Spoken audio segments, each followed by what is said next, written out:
Hey guys, welcome back to the Millennial Mentality Podcast. I am your host, Nick Agnelli, here with my co-host, Peter Price. Yep.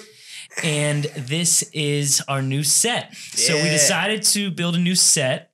Nick built a new set. Thank you very much. No, it was both Pete and I's concepts and how, we wanted to really make sure the functionality and the aesthetic of the whole set looked good. Yeah. We found when we were talking to guests, either our face was in the mic or our face wasn't in the mic, and our side of the face was at the camera. So we tried to find something in the middle, and that was copacetic across all the boundaries of it, and bring it together. So this is what we kind of came with. And it looks pretty fucking sweet, right? I'm really happy with how it came out. Laying out in this room, laying the whole thing out was a little tough, but in the end of the day, I think it came together pretty well. And I think it's going to work together with the guest to really bring something to life. So I'm really happy. I wanted to do it now rather than later because I know people like to get used to things and like the look of things. So I didn't want to get, 50 episodes into this and make a change. I wanted to make it sooner rather than later. So. Hell yeah. And hopefully it increases the quality of the podcast. I'm hoping, both with the audio and the aesthetic. Yeah, this is what we brought you guys. So I'm excited about that. I wanted to thank all you guys for watching every week. I will say it every episode. You reaching out and giving us love and support. It means the world. Absolutely. Pete and I consistently get probably 3 to 4 texts a week just saying, hey man, I know I haven't talked to you in 4 years, but I really, I'm liking it. And what you're saying, something I've been struggling with or something I really feel in my life. Mm-hmm. So that means the world to us. That's why we do it. 100%. I don't care if I get that once a week. It's just knowing that it affects someone in a positive way. Yeah. Because like I always say, we're all going through things and we're all going through struggles. And that's why we created this in the first place. Yeah. And that being said, if there's things that you guys want to hear us talk about, please send them our way and let us know. Because that's what we do it for. We want to discuss the things that are relevant to kids our age and, people living the millennial lifestyle. That's right. Yeah. And targeting this age and this time because it's such a crazy time in all of our lives and the ups and downs of the mid to late 20s, I think is one of the most interesting and crazy parts of your life. Right. I mean, you're trying to figure out this crazy thing and just pushing through it and trying to find that balance and everything and pulling it together. Yeah. I'm really pumped about that. And again, thank you for subscribing and liking and telling your friends and family about it. We're really excited. So, and I'm gonna sell out for just a second. We're so close to 100 subs on YouTube, and personally, I think we'd really love to hit that goal. So if you haven't already, please go to the YouTube channel, subscribe on YouTube, especially if you're watching it on YouTube, just because it'll keep you updated every time we post. And it's funny because before I started creating content in a podcast, I always would hear it and.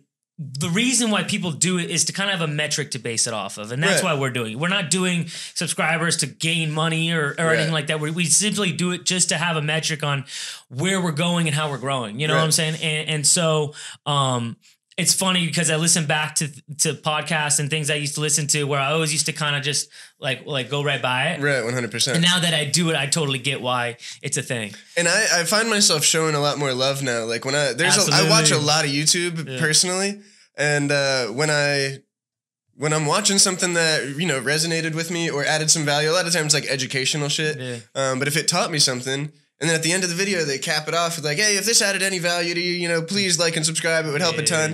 It resonates with me now. And I do a lot of liking and subscribing these days. You got to pay it forward, I think it's so funny because I'm doing the same now. Yeah, I'm doing right? the same fucking thing. It hits you. So into the first hot take question that's not on the board, I wanted to throw at you. Oh, fuck. Yeah. And I did preface Pete. I asked him last week if I could talk about this, so I'm not putting him on complete blast. Okay, yeah, I'm ready for this. But as I just said in the preface of the episode, the mid to late 20s is a crazy time. Yeah. Both obviously in professional and in your life, but also in relationships around that age. I think mid to late 20s, the relationship timeline kind of changed from our early 20s. When you're 19, 20, 21, 22, and you're dating someone for 1, 2, 3 years, there's not like a timeline on it. There's not like it's kind of like, you're okay, we're dating and we'll see where it goes, you know? But when you're dating someone in your mid to late 20s, even early 30s, the agenda changes. It starts to change and it starts to get very heavy, very fast. And it's not just like oh, we'll see where it goes. It's like a, do I see myself with this person the rest of my life? Right. Otherwise, I'm wasting time, right? Otherwise, you're wasting time. Yeah. So the hot take question I had for Pete is, him and JoJo have been dating just over a year, right? Yep. And I said, Pete, can I talk to you about engagement? And I think it's such an interesting point because engagement is something, as far as like being proposed and engaging to someone, getting engaged to someone, it's such a crazy thing because I'm in my own personal experience, I knew Paige was the one. I knew I wanted to marry her, but it was still like, at what point do I make this jump? At what point do I make this leap and like go for it? Yeah. And that was my question to you. So Pete, tell me, when I say engagement to you and JoJo's relationship, what does that mean? Yeah. So, I mean, first of all, I'll kind of give you the same initial response that I gave you when you asked me this off camera a few days ago is, I mean, I have every intention of marrying JoJo. You know, that's why I wasn't really like nervous for this question. I mean, I'm sure she's going to love this segment being on here, but like me and JoJo have like the perfect relationship, you know? And I guess knock on wood, I don't want to like jinx anything, but like, I don't know, man. Like JoJo is like the ideal person for my life. You know, we both feed off each other really well. We're both super creative in, you know, our own ways and just are really supportive of each other. Like it's been the relationship that I, you know, was trying to manifest for the sake of being cheesy. But no joke, you know, like it's just an ideal relationship for me personally. And I think she feels the same way. It's something that we even kind of talk about, you know, not like there's a timeline on it. Like we know when like I'm going to propose, but I mean, we say like, you know, I call her wifey now, you know, and she's, all right, Pete. I swear, bro. Yeah. I have no intention of, you know, any other game plan there. Like JoJo's the one. I mean, I just spoke about this with one of my clients the other day. Usually people get in the tattoo chair and vent to me, but I feel like I did a little venting to this guy. But he asked, you know, and like JoJo, I'm so grateful that I have her now because after coming out of my last relationship, I wasn't sure I was going to like get back into another relationship, you know, like that was a long-term relationship. And one of those where like, I thought that was the one too, you know, at that time, which I think I'm kind of glad we're talking about this too, because like you said, there's different stages of your 20s, you know, and I feel like a ton of people go through that first long-term relationship that goes a couple years and you think, you know, you're with the one, but you're still real young, you know, like early 20s. That's still fucking young, guys. Very young. And, you know, things change, you know, and, you know, that other person is still young too. And like their life is going to develop however it develops. And you guys might not have the same, you know, progression of life in mind. And so I guess my point of all that is like when that first long-term relationship ends and it seems like it's the end of the world and, you know, you're not going to be able to find someone else, realize like it's probably even doing you a favor. You know, the relationship ended for a reason. It wasn't working out however it was working out, but now you know what you're looking for. You know what you are willing to, you know, deal with in a relationship. And I think it just, you know, prepares you to find that really perfect person, you know? And so after that last relationship, I wasn't sure that I was going to be dating anyone anytime soon, especially like in the bar restaurant business, you know, like it's hard with just the way that industry is, you know, the girls wear skimpy little outfits and like feel like half their job is like flirting with the guests to make regulars and shit like that. And that's like, as a boyfriend, kind of hard to deal with, you know, if there's any sort of trust issue there, it makes it impossible. But I'm super grateful that with JoJo, I trust that girl 100%. I don't question it a bit. She can wear anything she wants to wear. She can do whatever she wants. You know, I don't worry about her. And that's the first time I've ever really felt that way in a relationship. Like, I'm kind of a jealous dude. Very. And with her, I don't experience that. And I'll throw an asterisk on that. I think all dudes are jealous. I think a large portion of them play it off like they're not, you know? But I think if you truly care about someone... How could you not be? How could you not be? Right. And it's... What I tell Paige is, it's not a jealous now that she's my partner for life. It's more of a protective thing. Like, that's the love of my life. Don't ever fuck with that, you know? Or even a respect thing, you know? Like, if it's an outside party that's encroaching on your fiance, then that's like a protect thing. Yeah. But and not that I think Paige would ever do anything like this, but if it's your partner doing something shady, and even if you don't think they would take it to that point of like, say, cheating on you, why are you making me feel some type of, you know, it's like a respect thing too, you know? Like, don't do me like that. I wouldn't do you like that. And it's a tough boundary because I see to play devil's advocate, I see the other side of it. If you do trust me, because trust is the biggest pillar in a relationship. Sure. Why are you ever going to question anything in our relationship? Because if you losing that trust, then this is already done to begin with, you know? But also, like, if you're in a long relationship and you actually love this person, you know what pisses them off. You know what really is the boundary. And that's why I say it's a respect thing. You shouldn't be doing things that you know are going to bother me. Even if it's innocent in your mind and there's no bad intentions, you know how it makes me feel. So why would you? Exactly. You know, and like I said, I'm just grateful with JoJo. Like, she cares about how I feel about things, you know? And like, even if to her, she knows she's not going to do anything. I don't know. Like, we've got no problems, bro. It's amazing. And you'll find that when you find your person, it's like that. You know, it's like... It's easy. It's just easy. You know, it's not like if you're going to your girlfriends or you're going to your guy friends every other day and complaining and saying, bro, this isn't working. It's not going to work. Because you're not going to do that for the next 60 years of your life, right? Yeah. And that's my goal, right? So... I don't understand the intentional toxic relationship. You know, like some people say some people like they have a toxic relationship, and it's like, fucking why? You know, like why would you put yourself through that? Like if you're calling it toxic, that means it's doing something negative to your life, and like I don't know, why would you want to be a part of that? To me, it's very simple. You know, like, and I always said, like, I was a first date guy. Like, I went on a bunch of first dates. I would take you out to dinner. I would, you know, see how you are in that setting. I just like getting, you know, taking you out and talking to you. And I know within the first 10 minutes, boom, like that. Really? You know, the way she reacts. Like I said, I'm pretty good at conversations. Yeah, absolutely. So I can know very fast whether it flows, if there's chemistry, if there's sexual chemistry, if there's the conversation has respect, and, you know, and everything is like flowing very well. I know, boom, just off the bat. And then on top of that, if we have the aesthetic where she's my type, you know, it just like everything. And honestly, on all 4 dates, like I knew that, wow, you're sexy, or ooh, that this conversation's going all right. But the whole thing wasn't there. And I knew that very fast. So, but if you're in that situation, just keep...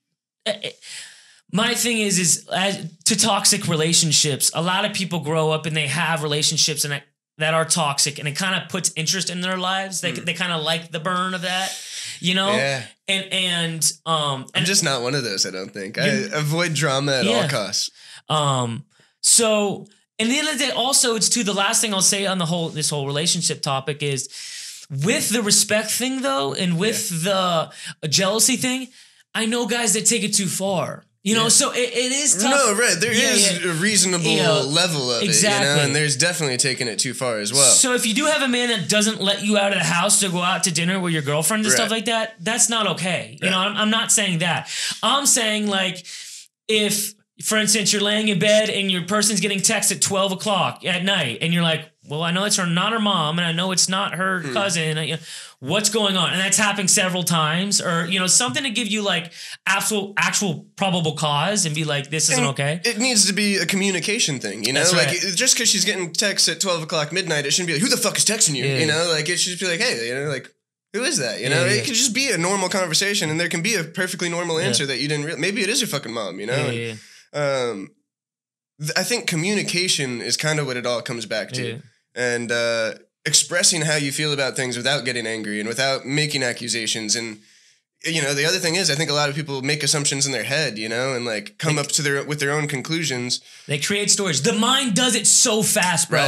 If you're pissed, and everyone knows it, you know, if you're pissed and in that jealous mood, you could literally come up with like 60 situations in a minute. And you, before you're even done with your thought, you've already made the conclusion, okay, this is what's happening. And that's not going to lead to any good solution, you know? It makes that person feel attacked when they might be fucking innocent, you know? So I think communication is what it really all comes back to. If something's bothering you, you should be able to talk to that person about what it is. And they should be able to listen and understand you. And then maybe, you know, the answer doesn't have to be, okay, I'll never do that again because now I understand how you feel about it. But maybe it's just, I get what you're saying and how you feel, but this is why I don't think you need to worry because this, and this. And then maybe you come to a resolution that now your boyfriend isn't crazy anymore because, you know, you came to an understanding. That's right. It can go both ways, you know? It doesn't have to be like, because your spouse is upset about something, bow down and make them happy. But I think you just communicate to figure out how you guys can both get through that. And I do want to literally sit down one time. I don't know if we bring a guest on just for this, unless they're a therapist for life or something like that. But I literally want to do an episode just on relationships. Yeah. Because that includes friendships and actual relationships, you know, and I want to have a conversation with it because as we all get older, we lose friendships too, you know, and sometimes it's because of distance or sometimes it's because you run your own path, but sometimes it's because you're doing stupid shit. People are cutting you out of their lives or 100%. You're a dick and they're cutting you out of their lives. So I do want to, we could sit here and talk about this for 2 hours and we will at some point. So look out for that episode if it's something that really intrigues you or you're going through struggles in your own relationship.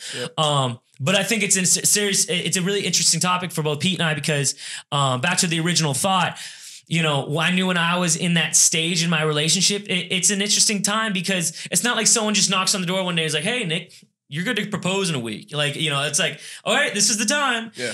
You just know that you love the person and that you could see having grandkids and being 60 years old and just knowing that it's going to be really hard, but this is the one I'm ready to work on that with.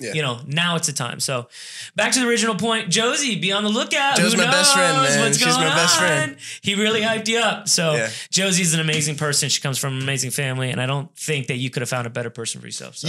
Speaking of Joe's family, you just got to meet Xavier. I did. Shout out to the homie X. So we become best friends like in a matter of a minute, right? Yeah. So I heard someone else call him X that knew him. So I'm like, all right, I'm going to call you X from now on.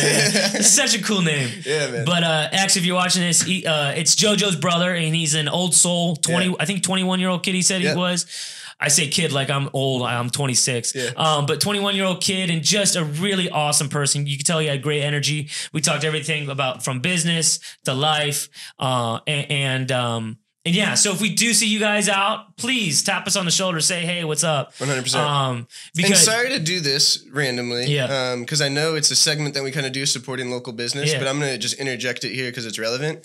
X just recently started up a new company called Exit Out Junk Removal, and him and his staff are working around Jupiter, West Palm Beach Gardens, doing a junk removal and hauling service. That's great. So if that could be useful to anyone out there, check out Exit Out. Pretty sure he has an Instagram. I'll put it in the description. Yeah. And Xavier is now doing junk removal. And we love seeing that 21-year-old kid who just said, I side hustle. Grinding. He's a bartender at Papachulo's. Probably makes a pretty good living. Yep. But he wanted Hungry to just for more. Yeah, he just wanted to level up and push. Yeah, man. So if you have a garage full of shit or you want to move and get rid of a bunch of anything, furniture, clothes. Look for X, call him. We love supporting local businesses. We love supporting small, younger people looking to really start changing their lives. So please, these people we recommend on this, we really just love supporting. And that's a great point too, bro. Like the kid is 21 years old, has a full-time job bartending, and he does make good money, Absolutely. But doesn't want to be working for someone else forever. And, came up with an idea like this is a service that I can provide. He has a truck, he has a trailer. And just did it, and that's the people I want around me in my life. Right, 100%. Hungry, ambitious. Young, old. I don't give a shit. Because that's the way I was. I see a lot of him, his qualities in myself. Yep. And because age don't matter, bro. There's 17-year-old kids that have the hustle that are millionaires right now. There's no rule book to this shit. Mm-hmm. So the fact that he's that young and that wise to kind of get a jump on things, right. Good job, man. And for anyone that age or any age, if you want to push yourself, as we always say, and get better, take the leap. Yeah.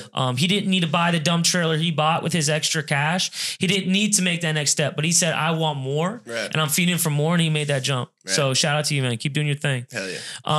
That sort of segues nicely into live your best life, I feel like, if we can skip a few bullets. Absolutely. So something that I wanted to talk about that I was thinking about this morning, and I feel like it sort of relates perfectly to that conversation, is like when a lot of people say, live your best life. And I think I just wanted to kind of clarify what I feel like that should really mean, and where I think the association gets too similar to like YOLO, where just say fuck it and do what it makes you happy. Well, okay, I don't want to say don't do what makes you happy, do what makes you happy. But it's not always like saying yes to everything, saying yes to fun and like a fuck it mentality. When I hear live your best life, I feel like it should really be setting yourself up for success and making the choices that are going to result in the best life for you, which isn't always partying and, like the YOLO mentality, that doesn't, those two sayings don't necessarily go hand in hand, Absolutely. you know, but I feel like the line gets blurred a little too often. It's an extremely blurry line. There's a gray area because, again, they're both kind of have the same premise, but like you're saying, YOLO is fuck it. I'm going to go to a college town and get drunk for 3 days and, fuck around, and live your best life is be independent, be your own person, and go after your dream. When I hear it, this is what I think, and go after your dreams and go after your passions and do it for yourself. Right. Live your best life, create your story, ride your own wave, and whatever avenue or path that's in, do that, there's so much noise in the world, man. There's so many people and things pulling you in different directions. You could see an Instagram ad that will make you pop and go down a whole, wormhole for an hour. There's so many thoughts and things pulling at your attention. And that's what there's billions and billions of dollars on marketing spent for every year from these companies. Yeah. But realize that when you want something and you're secure in that information, chase it and go after it and live your best life. So like Pete was saying, if living your best life is being fit or being, or chasing another job like X is right now, he's a great example. He could have took that $7,000 or whatever it was for a dump trailer. I bought a dump trailer exactly. And I bought a dump trailer a few years ago. I think it was $7,000. So say it was whatever it was, right? $7,000. As a 21-year-old kid, he could have ran over to Europe for literally a month. Life? Yeah, for literally a month. He could have seen half the world. He could have fucked around. He could have done anything. Right. But instead, he set himself up for success in the future. Exactly. And he literally, imagine being a 21-year-old kid. You have $7,000 cash in your hand and you're handing it over for something. Yeah. Some 21-year-old kids literally take that cash, go to the strip club and blow it in 2 hours. Right. So for him to take that leap, that's him living his best life. Setting himself up for his best life. And as a 21-year-old kid, you have people texting you to go out every other night. He's in the fucking restaurant industry. Right. Like, are you kidding me? Like that is the iconic, I'm going to go fucking drink every other night thing. Mm-hmm. But he's making that step to live his best life. So I think living your best life is knowing what you want to chase. I'm going to tell my friends this straight up. And we were joking about it before the podcast. Pete started going to the gym the last 3 days. And he's like, dude, I'm back on the grind again. On a 3-day streak. That's right. And I looked at him. I chuckled and said, yeah, I'm literally going to have a Greek god body by my wedding. Like, I swear to God, I'm not walking down the aisle. I have this aesthetic in my head. And ultimately, I want to feel comfortable and happy with the pictures at my wedding and stuff. Yeah. And just want to be in a happy place physically. But I told him, like, we joked about it. I said, I'm going to look like a Greek god walking down my wedding aisle. But in preface to that, like, I'm straight up going to tell my friends, like, 6 months before my wedding or so, or even in this preliminary time now, I'm going to stop going out. Like, I'm going to, like, I love you guys. I'll go to coffee with you. I'll go to breakfast, whatever it is. But I'm kind of going to shut down for this next time because I have a goal and I need to achieve that. Yeah. I'm going to set out on this path. And unfortunately, guys, that's the chapter for the next 6 months. And I'm going to get there. Yeah. So. And your friends should support that. And they always do. Right. Don't try to hide your dreams and goals. Tell your dreams and goals to your friends straight up, right, and in a sober setting, and be like, "Hey, man, this is what I'm doing." And there's gonna go two ways. They're gonna support you and love you, or they're gonna tell you something else and tell that something else to tell them to fuck off because they're not a friend. Yeah. So if you are serious with a friend and tell them, "Hey, this is what I'm doing right now for me because I want to love myself and I want to be in a good position," and they make a smirk remark or they're just an asshole. Get them out. Yeah, all right. I've heard that before. Yeah. See you at happy hour on Friday, dog. That's right. Yeah. And be that friend that's like even extra too. Like if you know someone's trying to lose weight or something and you see them out and they're like grabbing a beer or they're going for the nachos, be a friend and tap them on the shoulder. Don't be annoying about it, but be like, "Hey man, you were talking to me about your goals last week. What's going on? How's it going?" Yeah. And it doesn't have to be a judgment thing like, "Hey, what are you doing eating those nachos? I thought you were working out." It should be like, "Hey dude, you look really great. How's everything going with the workout plan?" Exactly. And that will trigger a switch in their own head where you didn't say anything to make them feel bad, but if they've been slacking, they know it, and they're going to go, "Ah, fuck, I wish I had something better to tell this guy right now other than I've been slacking." That's right. So be aware of that. And again, be open and communicate to your people that this is what you want to do and ultimately live your best life. I mean, live for yourself, live for the people you love, but ultimately the people you love aren't going to be loved if you don't live for yourself. So care about yourself first, love yourself first, make sure you're fulfilled, and then all your relationships around you will fall into place, I promise you. If you're truly in love with what you're doing in life, you will radiate that energy, and people around you will fill in those holes and those gaps in your life that the energy you're putting out in the world is giving. So that is a great point, Pete. And I think people need to realize that they're not together. Those two terms are not together. Yeah. You know, if someone around you saying YOLO and trying to pull you in a different direction, that's not your best life. It's not the same thing. Yeah. I really think living your best life comes down to like setting yourself up for success. And that caveats us into our next point on our points to talk about today is, it's, again, the whole thing contradicts itself, but don't kill yourself because life is too short, right? So again, the whole thing is confusing. Life's whole balanced, pendulum is crazy, right? It's balanced. It is. Yeah. But that's really the goal. To me, when someone says happiness, like, what is happiness? The ultimate question in life. Mine's balance. Yeah. I think that's a functional term you could put to happiness. Right. Because if you truly have balance in your life, that great balance, you're fucking happy. I don't know someone in life who is fit, has money, has a good relationship, has a good family, right? Is funny and parties that isn't fucking happy. Yeah. I don't. Think of that person that alpha male or that dude who's living the life you kind of want to live, right. They have fucking balance, And if that person to you is a priest who is sober and changing the life of Christians, that's your happiness, right? But, and that's your balance. But for me, in my structure of life, that is balance, right? Kind of all the pillars and using that. So I know it's confusing, guys. I know we're contradicting, but as we just said, that whole segment about live your own life and go towards your goals, realize that there is reset periods to that. Yeah. Right. So, and burnout. I will give you this exact example. I said 6 months before my wedding, I'm fucking in go mode. I want to, I'm going to get in really good physically shape. I'm going to change my body aesthetically. And in that whole thing, I'll be changing my mindset and everything like that. But I'm doing that 6 month chapter in that 6 month period, knowing that during my wedding period, right, there's the bachelor party, there's the parties before, that is the game time, right? So the whole season going up to it, it's preseason, right? It's spring training, and then the game, right, the wedding is the prize, work hard, play hard. Yeah. So people don't understand that's the balance. That is an example right in front of you of it. It's not, I have a goal of a 6 month period to get ready for my wedding, and then next week I'm partying, and then the week after that I'm not doing what I need to do. And realize that you're all working towards something, that why, that reason. So for me also, and like the reason that I kind of wanted to talk about this as a topic too, is it was like kind of relevant today. And I don't think JoJo will mind me sharing this story. But JoJo was doing 75 hard, right? Yeah. And my birthday, or the day before my birthday, is actually like the 75th day or something like that.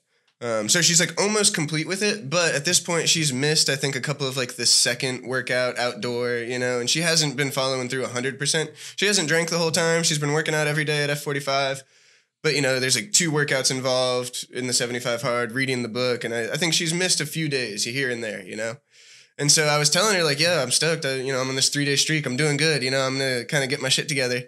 And I could tell it sort of started to bum her out for a second. She's like, I think I need to restart 75 hard. Like, I didn't really do it.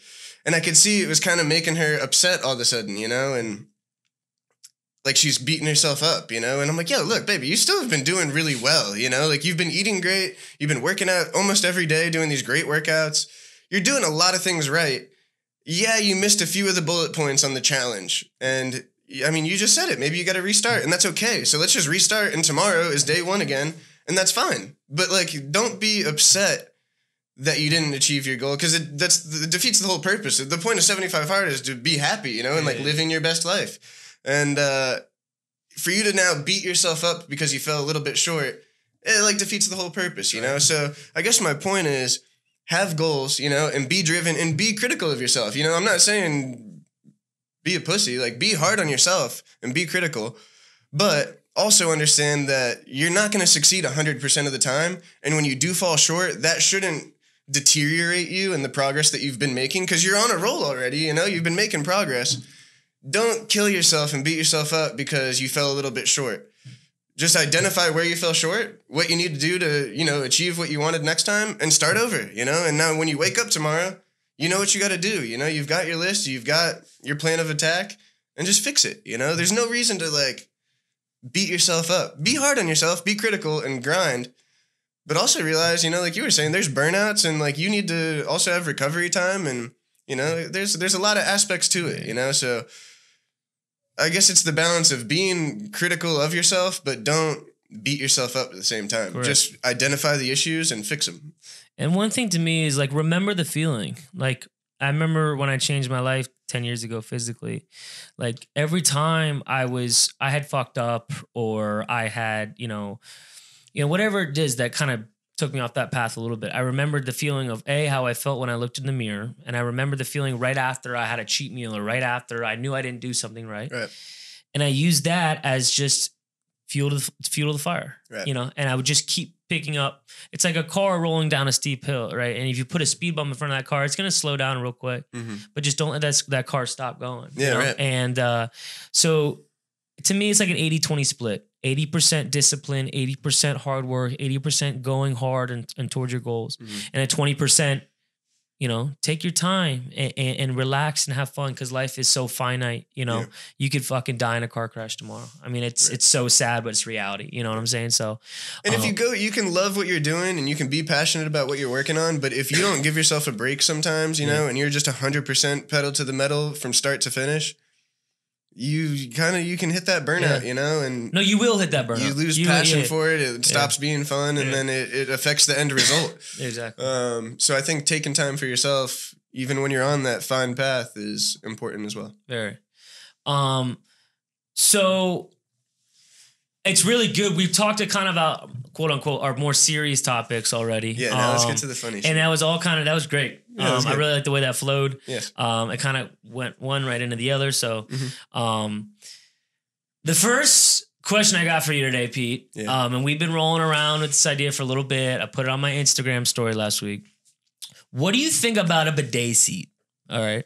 Yeah. So a bidet comes from the French term for, like, spray. I think I just made that up. But it's basically a squirter that squirts at your hoo-ha. It's a squirter. And it's like a water gun, and it just and it just cleans your buttocks and your region down there. Your region. So I installed a bidet seat last week for a client, and my dad had put it functioning for, like, he didn't. I wasn't watching him use it, but, like, he turned it on and put his hand in front of it, and so I was like, wow, like, I've actually never seen that used before. He's like, oh, you've never used one? I said, no, like, I've never touched one in my life. What's the stream like? Like, if his hand wasn't in front of it, would it have, like, squirted across the bathroom, or it goes back into the toilet? Think about literally like water fountain. No, like, you go to the dollar store, you get a water gun, right? Like the little pistol thing, right? That spraying into your hand, right? And so it's a little fucking 1/8 inch stream. It's not heavy, right? But it kind of has some PSI on it. It kind of has some kick on it, right? So, it got me thinking. I'm like, wow, would I ever even want to try this if I had the chance to try this? Yeah. And my answer was like, no, I don't think I would. So then automatically, first thing I do is I go on my Instagram story. I'm like, yo, do you guys fuck with bidet seats? And, what was the feedback? Yeah. And, like, 75% of people were like, hell yeah. Hell yeah. Yeah. Interesting. I didn't even know they were that common out here. And I think my thing was, like, would you buy one? Or I said, or, like, put it in your house, or whatever it was. Is it an expensive accessory? So there's shit ones and there's nice ones. We installed a nice one. It was like $750. Okay. And that's door. like the whole toilet, right? It looks like another so that's just toilet, a seat. right? So that's a seat. So you could buy just bidets, which is literally like a mini bathtub. It's like a 2-foot bathtub.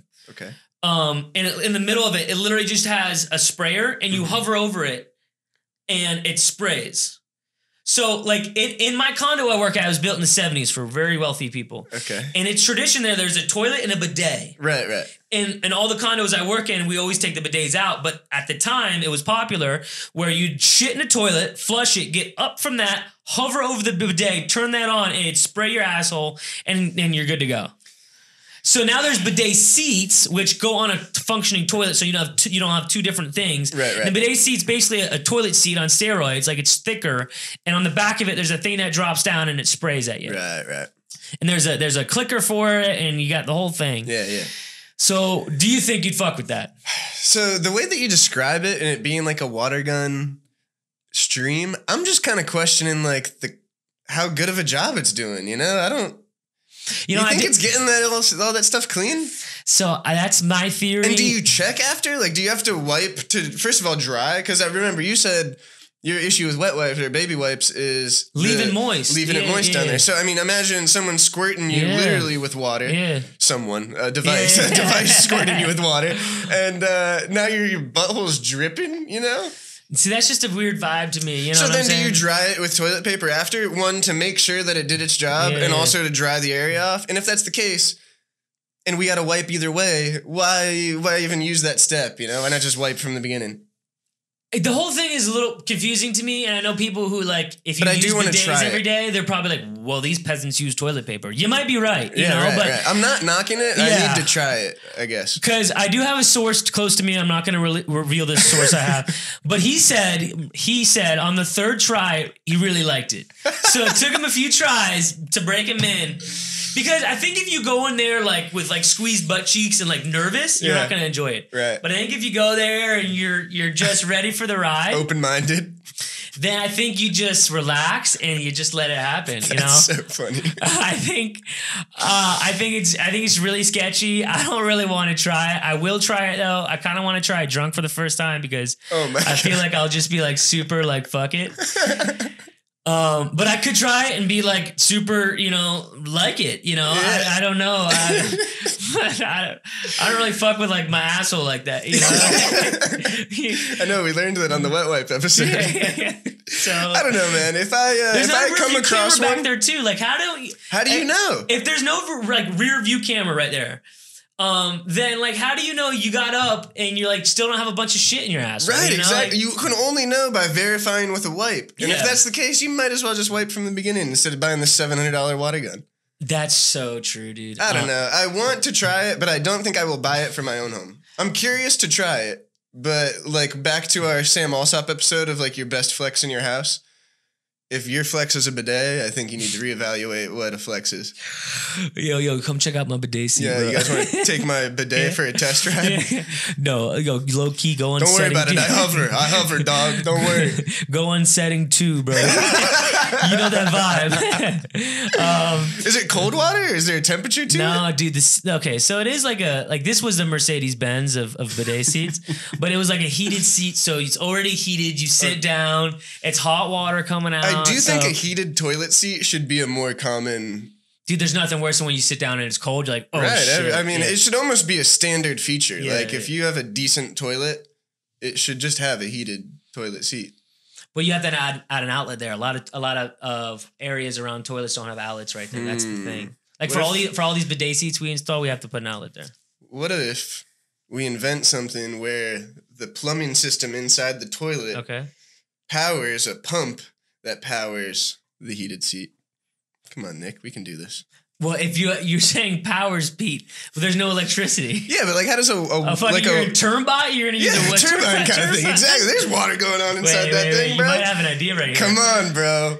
Dude, but then if we have any smart ass podcast watchers out there, and you think you could figure this out, and the physics, holler at us, shoot us a DM. My brother-in-law, or just steal the idea. It's okay. We were fucked up camping one time. My brother-in-law comes to me and he goes, "Bro, I got this we were in a group. He's like, guys, I have this amazing idea." We're like, "What is it?" And he said, "All right, think about it. Sliced cream cheese, cream cheese slices." And the funny thing was, Pete. He was dead serious. Wait, Kraft American singles? Basically, yeah. Pre-sliced cream cheese. It's kind of great. With a circle in the middle that literally perfectly goes over the bagel. Is this a thing yet? So we looked it up and it's not a thing in America, but a Chinese company had invented it. I don't think it's something you can invent. It's literally cream cheese slices. I think that's a great idea. I think Philadelphia cream cheese should sponsor me or him. Actually, his idea. See, I think he should put proof of concept. I think he should bring that to America. It's probably already a thing though. Yeah.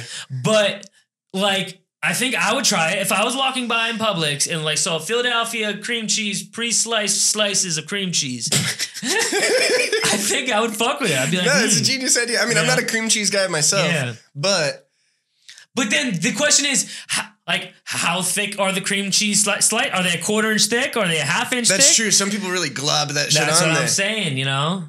So like then a double stuffed Oreo, you could do like double. I mean, there's no limit to how many slices you're allowed to use. When you eat a bagel, do you eat that bitch like a sandwich, or do you eat like one side then one side? One side and one side. You're a sane person. Yeah. When I see people, Paige, when I see people eat a bagel like a sandwich, like she doesn't slice it. She just the whole thing. Dude, the whole thing's a little weird. I love my fiance to death, but the whole bagel experience is weird with her. She likes an untoasted bagel with cream cheese and eats it like a bagel. eats it like a sandwich. I'm not gonna lie. The first breakfast date we went on, I see her eating this bagel like this. I'm peripheral looking at her like, what is going on right now? I was like, God, that's so because funny. I was ordering the bagels and I'm like, yo, you want to toast it? Like already knowing she's gonna say answer, yes, yeah. And she's like, no. I'm like, wait, what? No, I said, do you want it toasted? What kind of bagel? A plain bagel? So I'm like a, gabagoo. I'm an everything bagel with cream cheese.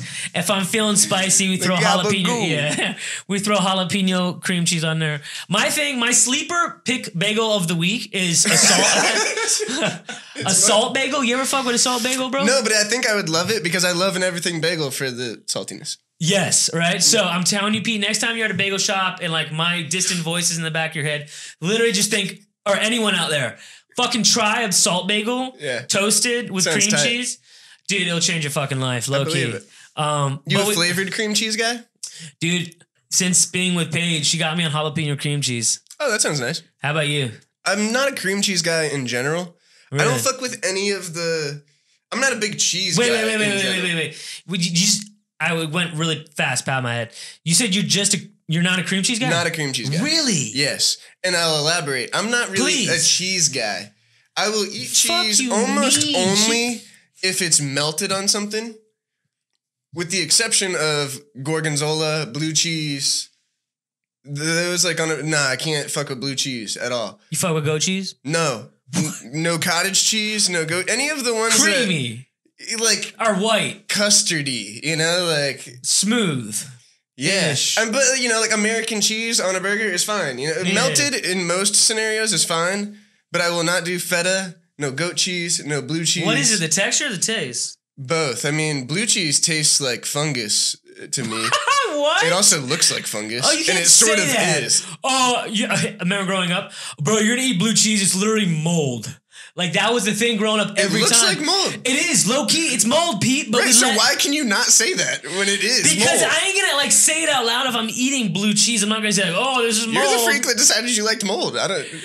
Blue cheese is fire, Pete. Oh no, you can't convince me that. It's fire, and the blue cheese dipping sauce. If you have wings and you don't have blue cheese, I'm judging you. Yeah. So the waitress, whenever you order wings, is always like, "Do you want blue cheese or ranch?" And I go, "Neither." Really? I don't like ranch either. Yeah, You're that guy, Pete. Yeah. Wow. Neither, please. And then JoJo goes, "I'll have his blue cheese." Yes, every time that's me. Wow. Why? I don't know. My dad was the same way, so maybe he just burned that impression in my head. He doesn't fuck with any of the white creamy cheeses either. He says it looks like something that came out of a pimple. Oh, which I agree with that analogy too. That shit because now that I'll think about it next time I go to eat it. Well, if you really love it so much, then it shouldn't be an issue. Snapped. Wow, Pete. So, do you fuck with ketchup on fries? If it kind of, What do you mean, kind of, Pete? I'm not gonna not eat a fry if it has ketchup on it, but I'm also not I'll probably eat a lot of them naked. Chick-fil-A fries in the bag. I'm not opening a ketchup packet. I'm just fucking slugging them. You fuck with Chick-fil-A sauce? I'm a Polynesian sauce guy. Oh my god! I mean, I'll eat Chick-fil-A sauce, but it's not my sauce of choice from there. I like the Polynesian sauce. So, Polynesian sauce is fire. It is. I'm not gonna say it's not, but Chick-fil-A sauce is goat, right? So JoJo's a Chick-fil-A sauce guy. Yeah. Wow, Pete, this is heavy for me. This is a lot of information. Not a cheese guy. Last question on the whole toppings thing. What do you put on your hot dog at a ballpark? I couldn't tell you the last time I ate a hot dog, but I would put ketchup on it. You don't fuck with hot dogs? You don't shit in public restrooms, so you I mean, I'll eat a hot dog. It's just it's seldom you come across one these days. So you're at Roger D and you go up to the concession stand. What are you getting? Peanuts? Probably a cheeseburger. Okay. With melted cheese on it. American. But no ketchup. So I'll put ketchup on that. Yeah. Okay. So yeah. So you're all over the place. There's no consistency. If there's ketchup on the burger, I'm eating the burger. I'm probably not going to stop and put ketchup on it if it didn't come with it. You know what I'm saying? All right. So you're kind of you're like Paige. Like just kind of. Just go with the flow, bro. Yeah, go with the flow. But don't do blue cheese and ranch. Yeah, if you put a salad in front of my face with like goat cheese or blue cheese on it, I'll eat the salad. Yeah. I'm going to eat around the cheese though. Wow. You feel me? I'm not like a picky eater, but I just don't fuck with certain things, and that's. Listen, cheese is one of those things where it's like, I wish I didn't love it so much because it would probably be great for my health. But cheese is just like, the best, Yeah. Brie is one of the like white soft ones that I can tolerate though. Okay. Yeah. So like on a charcuterie board or something like that. Right. I like that we said that word again on the podcast somehow. Yeah, charcuterie. Right, yeah. I can't say it right. It's okay. I like the way you said it. Yeah, thank you, Pete. Yeah, on a cracker, and usually like with jelly to mask the cheese part, but I'll do it. Let me tell you a little funny story. This shit only happens to me, bro, I swear. I'm in the gas station today. I'm getting like a little Gatorade Zero thing. Taking a shit too? No. I know you love those gas stations. Another jump. My brain is so crazy today. Okay, at gas stations, you know them boiled peanuts? Yeah. You ever get them, bitches? No. You did. No. On God. Even like Fat Boy Nick, I've never tried boiled peanuts in my life. Well, it's usually like on the counter in the crock pot that looks like they took it from home. And I know there's going to be some listeners out there who are like, dude, I tried it and they're amazing. On the peanuts. You're sleeping. That's what they say every time. Bro, you don't even know. Milk and beer is the best boiled peanuts. Oh my God. But like the fact that they've literally been sitting in a crock pot for 4 days. Right, and who like, knows? People probably went in there with them fingers and like took a peanut. Them fingers. No, I'm not getting near boiled peanuts. The hot sausages that come in like the jar? They're like bright red? Yeah. You ever eat one of those shits? Never. You remember at Dwyer, they used to sell those in the concession stand at the football games? Yes, that concession stand popped off. Yeah. Probably the last time I ate a hot dog. Wow. It's been a minute, Pete. It's been a minute. So I'm at the gas station. I got my little Gatorade. Oh, yeah. I'm standing in line. And super sketchy. I'm like fourth in line. And this lady turns around, looks at me dead in the eyes and says, "Have a nice day, guys," and looks at all of us. So I'm like last in line. So I'm not gonna lie. We went to this little wine tasting thing last night with my family. I was a little foggy brain this morning. So it's like don't talk to me, Nick. Like I'm not like a hey, you too. I'm not in one of them moods, right? We all have those days where like I'm not gonna be a dick, but just shut up, So I'm like fourth in line. She turns around to us and she goes, "Y'all have a nice day," and like didn't smile behind it. It was like she was either cracked out or like super nice, but that was going to be my next question. Did she look like a normal citizen or was she like cracked out? I would say the profile was mid-40s, white lady with like short brown hair. Okay. I don't know what she was put together or not put together though? Like semi put together. It wasn't like a homeless person, right? Okay. So she turned around and said this. So automatically in my inner brain, I'm like, bruh. I'm like, hey, get out now, right? Because it was almost like she turned around with her little groceries and she's like, "Have a nice day." And I'm like, this bitch is about to blow the place up. Yeah, it wasn't like a, "Oh, you're a great lady, you too." It was like I was exiting, dropping my shit, and running. Really? Right? So in my head, I'm trying to think of responses to this lady, like quickly, because my sarcastic brain is like throwing out responses, and like my asshole brain's throwing out responses. And I'm like, "You look great today, you too." And then I said, "Oh, you look great today." And this is like as I'm backing up, right? And this is what made me bring up boiled peanuts, because I literally bumped into the boiled peanuts thing. And then I got back in line and she walked by me. And it was one of the, I don't know if you guys had those like interactions once a month or something like that, where you're like, what just happened? Right. And it was so funny that I was in my car cracking up because I was like, I'm ready to bounce, right? I'm ready to like, no, fuck it. Take my shit and run. Yeah. Because people are crazy, man. And I don't trust nobody. Yeah. But just insane. That's funny. So that was my story of the day. I'm just as afraid of the boiled peanuts as I am of that type of lady. Do the worst. Yeah. And you always find them people on like planes too. Like if you ever fly, like there's always some like weird fucking sketchy person that's doing some weird shit. Yeah. You always found him. Anyways, second to last question, Pete. Yes. Do you sniff your farts when you fart? Okay. I've got an abnormally long answer to this question, I think. Okay. The short answer is no. Not intentionally. You know, like I'm not cupping my butt. And yeah. I did have a friend when I was a kid that you and I both know, but I won't say his name, that would do that. Evan Harvey? Like I said, I'm not going to say his name. That was funny as fuck. Yeah. But yeah, he'd like waft it, you know, like that. No. And then my second part to that is I sort of like JoJo will attest to this. I can't even believe I'm going to say it on the podcast, but I sort of fart like a lot. Okay. You know, I've got an overactive asshole. I don't know if that's the phrase for Pete. Whoa. Pete, you have an overactive asshole? That was just my weird way of saying it. I fart a lot. I'll just leave it at that. You like butt stuff? But no, you like butt stuff though? No. He froze. He literally froze. He was like, "Oh shit!" I didn't hear you the first time. I didn't know that's what you said. But let me get this out. My farts don't smell most of the time. I've got like... I'm thinking about your asshole. I fart it's overactive. I fart a lot, but they don't smell. Okay. I don't think. So the answer is kind of no, because there is no odor. Mm-hmm. But it's not like 100% of the time there isn't. You know, I know sometimes there is, and some you can't help but smell it. Are they loud? Yeah, that's the thing. They're loud, but odorless. Okay. You know? There was an FCAT in like 5th grade where I thought I had one that would sneak out. Yeah. And I literally ripped ass like right in front of 30 people. Sick. It was the worst, dude. Did you own up to it, or you played it off like it wasn't you? Or you pretended like you didn't hear it? No, I looked up and I couldn't keep a straight face. So like I nervous chuckled. And then, which is basically an admission of guilt. Yeah, absolutely. And then, you're in 5th grade, so everyone's like, oh, it's crazy. So let me ask you this. Do you fart in front of Paige? I do. Oh, well, let me let you answer your own question. Do you sniff your own farts, you little freak? Now that you say it, Pete. And how overactive is your asshole? I would say I have a pretty active asshole. I would say that, like, it's like... All the girls that were listening to this podcast, stop listening to this podcast. Literally. Listen, everyone has overactive assholes, all right? Like girls fart too, I know. Yeah, some people hide it better than others. Like, we're all humans, right? So you fart in front of Paige? I do. I think we're at that comfortable stage in our relationship where she's a belcher, I'm a farter. Like, it's just like, that's what it is, you know? Yeah, that's cool. And like, I'm not gonna like pink eye her ass. Like, I'm not gonna go up to her and like fart in her face. Right. But like, if I'm in bed and like my stomach's bubbling and I know something's coming, Yeah, like, you're not gonna... I'm not gonna hold back. Right, yeah.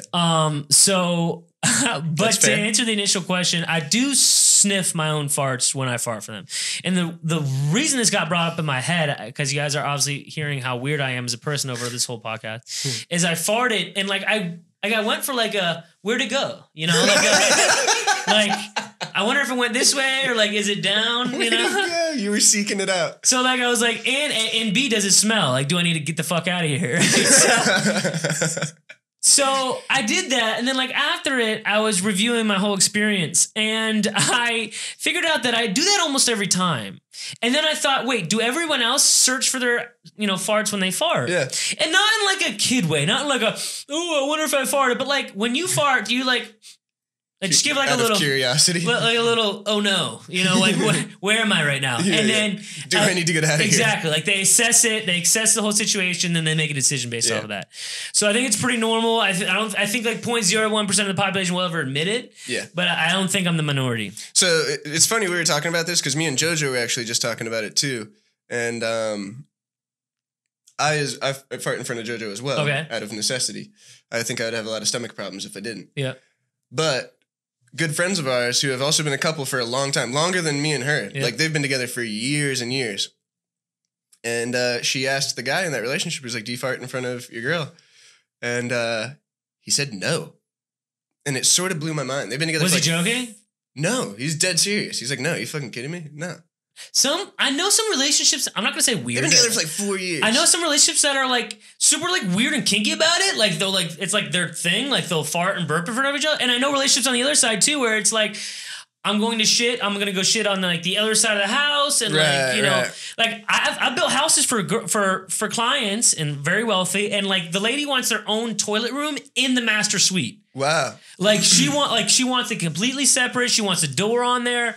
For some people, it's like a very, and I think it's also the way you were raised, but it's like a very, you know, like very private, you know, situation. Mm-hmm.